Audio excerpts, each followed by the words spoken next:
আসসালামু আলাইকুম সুপ্রিয় শিক্ষার্থীরা, আমি 2026 সালের তৃতীয় শ্রেণীর প্রাথমিক গণিত বইয়ের অধ্যায় 6 পৃষ্ঠা 77-এর 8, 9, 10 ও 11 নং অঙ্কের সমাধান করে দেখাবো।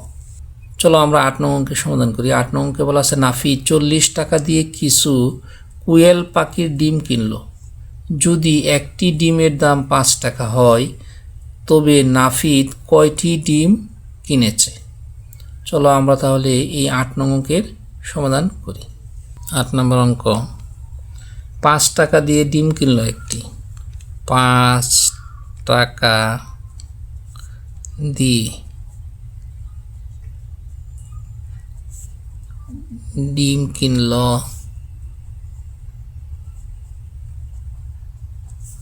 একটি। সুতরাং 1 টাকা দিয়ে ডিম কিনলো 5 ভাগের একটি। এখন প্রশ্ন হচ্ছে 40 টাকা দিয়ে কয়টি ডিম কিনছে? তাহলে আমরা লিখব সুতরাং 40 টাকা দিয়ে ডিম কিনলো 5 ভাগের 1 গুণ 40টি। এখন কথা হচ্ছে, দেখো জিনিসটা বোঝাই তোমাদের। 5 টাকা দিয়ে যদি ডিম কিনে একটি, তাহলে 1 টাকা দিয়ে অবশ্যই কম কিনবে, আর কম মানে ভাগ, 5 ভাগের 1। আর 1 টাকার জায়গায় যদি 40 টাকা দিয়ে কিনে তাহলে বেশি কিনবে, এর জন্য আমরা কি করছি, গুণ করছি। আর গুণ করলে উপরে গুণ করতে হয়, 1-এর সাথে 40 গুণ করলাম। এখন দেখো আমরা 1-এর সাথে যদি আমরা 40 গুণ করি, আমরা জানি 40ই হয়, তাহলে উপরে 40ই হবে শুধু, আর নিচে হবে 5। এখন আমরা কি করবো, এই 5 দ্বারা 40কে ভাগ করে দেখবো কত হয়। ডান পাশে পর্যাপ্ত জায়গা আছে, আমরা 5 দ্বারা 40কে ভাগ করতেছি। 5 40-এর মধ্যে 8 বার যায়, 5 আর 40। তাহলে আমরা ভাগফল কত পেলাম? 8। তাহলে আমরা এখানে লিখব 8টি। সুতরাং নাফিদ 8টি ডিম কিনেছে। প্রশ্নে ছিল নাফিদ কয়টি ডিম কিনেছে, তাহলে আমরা কয়টি পেলাম? 8টি। আশা করি তোমরা এই 8 নং অঙ্কের সমাধান বুঝতে পারছো।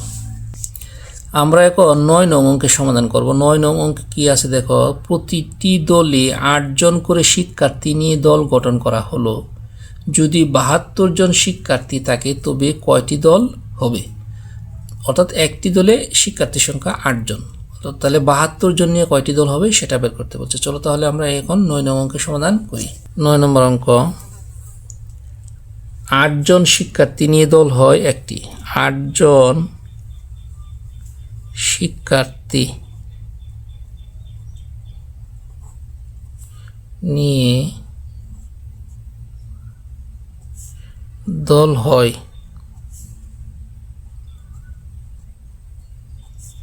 একটি। তাহলে 8 জন শিক্ষার্থী নিয়ে যদি দল একটি হয়, তাহলে 8 জনের জায়গায় যদি আমরা 1 জন শিক্ষার্থী নেই, নিয়ে যদি দল করি তাহলে কি হবে? কম হবে, কম মানে ভাগ, 8 ভাগের একটি। এখন হচ্ছে টোটাল শিক্ষার্থীর সংখ্যা কত বলছে? 72 জন। তো 72 জন শিক্ষার্থী নিয়ে দল হয়, অবশ্যই বেশি বেশি মানে গুণ, তাহলে 8 ভাগের 1 গুণ 72টি। এখন আমরা কি করব, 1-এর সাথে 72 গুণ করব। 1-এর সাথে 72 গুণ করলে 72ই হবে, নিচে 8। এখন আমরা কি করব, 8 দিয়া 72-এ ভাগ করব। যেহেতু ডান পাশে পর্যাপ্ত জায়গা আছে, আমরা 8 দ্বারা 72-এ ভাগ করব। ডান পাশে 8 দ্বারা যদি আমরা 72-এ ভাগ করি, আমরা জানি 8 নং 72, তাহলে আমরা ভাগফল কত পেলাম? 9। তাহলে এখানে লিখব 9টি। প্রশ্নে ছিল কয়টি দল গঠন করা যাবে, তাহলে আমরা এখন লিখব সুতরাং 9টি দল গঠন করা যাবে।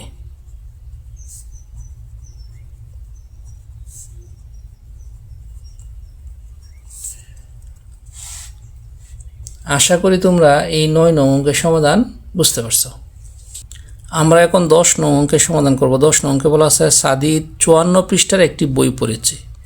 যদি সে একদিনে 6 পৃষ্ঠা পড়ে এই বই পড়ে শেষ করতে তার কতদিন সময় লাগবে, অর্থাৎ সে প্রতিদিন বই পড়ে 6 পৃষ্ঠা করে, তাহলে এই 54 পৃষ্ঠা বইটা পড়তে তার কতদিন লাগবে সেটা বের করতে বলছে। চলো তাহলে আমরা এখন 10 নং অঙ্কের সমাধান করি। আমরা এখন 10 নং অঙ্কের সমাধান করব। তাহলে একটি বইয়ের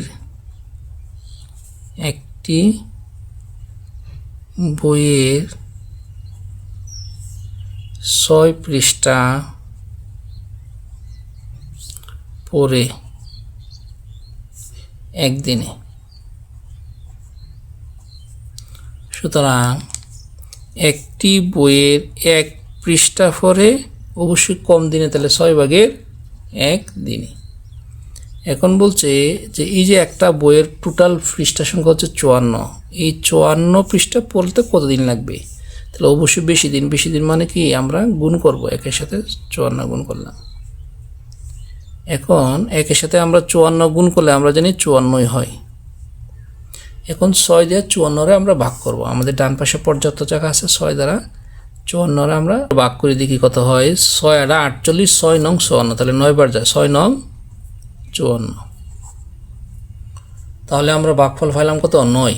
তাহলে এখানে লিখব 9 দিনে। সুতরাং সাদিদ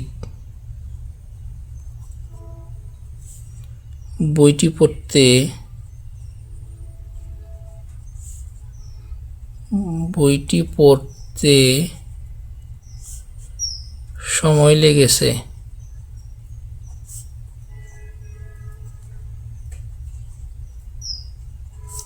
9 দিন।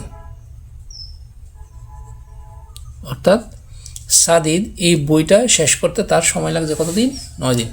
আশা করি তোমরা এই যে আমি 10 নং অঙ্কের সমাধান করলাম সেটা বুঝতে পারছো। চলো এখন আমরা 11 নং অঙ্কের সমাধান করি। 11 নং অঙ্কে বলা আছে একটি প্যাকেটে 8টি বিস্কুট আছে, একজন বালিকা বিস্কুটের 2টি প্যাকেট কিনল, সে মোট কতগুলো বিস্কুট কিনল। চলো তাহলে আমরা এখন এই 11 নং অঙ্কের সমাধান করি। 11 নম্বর অঙ্ক, একটি প্যাকেটে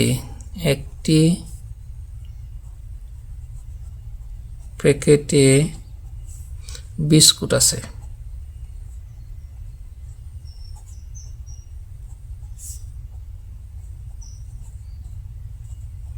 একটি প্যাকেটে বিস্কুট আছে 8টি, তাহলে প্যাকেট সংখ্যা হলো 2টা। তাহলে আমরা লিখব সুতরাং 2টি প্যাকেটে বিস্কুট আছে, অবশ্যই বেশি বেশি হলে গুণ করব, 8 গুণ 2টি। এখন দেখো 8-এর সাথে 2 গুণ করলে 8 দুগুণে কত হয়, 16টি। প্রশ্নে ছিল যে সে মোট কতগুলো বিস্কুট কিনল, তাহলে আমরা লিখব সুতরাং সে মোট 16টি বিস্কুট কিনল।